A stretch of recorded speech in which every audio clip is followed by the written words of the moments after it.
My mother tried to smother my baby. I never thought I'd write something like this. Then again, I never thought my own mother would become the monster in my story. My husband and I welcomed our first child, a daughter, a few months ago. She's perfect. The kind of baby whose gummy smiles make the sleepless nights fade into background noise. My mom was ecstatic. She wept when she held our daughter in the hospital, promising she would always protect her. I believed her. Why wouldn't I? Fast forward 6 weeks, I was drowning in exhaustion, my husband was back at work, and my mom offered to stay a few nights to help. I thought it was a lifeline. Instead, it became the moment that shattered my world.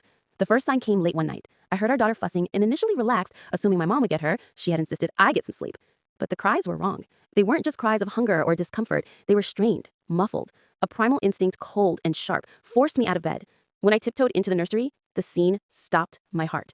My mother was leaning over the crib, a blanket held over my daughter's face.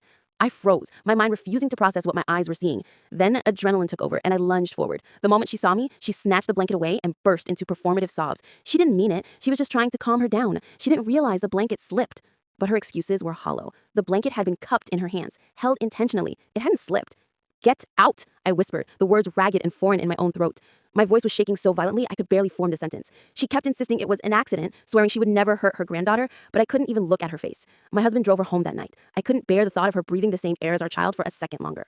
The next morning, a wall of text arrived. A long, rambling message claiming she'd been overwhelmed, that something came over her, that she needed help. She begged me not to tell anyone, begged me to let her come back and prove she wasn't in danger. I didn't respond to her. Instead, I took action. I installed cameras in the nursery and living room. I called my pediatrician and my therapist, my voice clinical and detached as I recounted the events. On their advice, I filed for an order of protection. My husband stood by me, his support an unwavering anchor in the storm. My mother has since spun a new narrative, turning family members against me. In her version, I'm the unstable one. She tells them I overreacted, that I'm hallucinating from sleep deprivation. But they didn't see what I saw. I will never forget the look on her face in that split second before the act fell away. It wasn't confusion. It wasn't surprise. It was pure, selfish fear. Not fear for my daughter's life, fear of being caught. So now I'm sitting here, months later, trying to reconcile the woman who raised me with the one who tried to harm my child. The two images refuse to merge. I haven't let her near my daughter since that night. I don't know if I ever will. Sometimes in the dead of night, I still hear that muffled cry in my nightmares. I guess I just needed to get this out, to tell someone.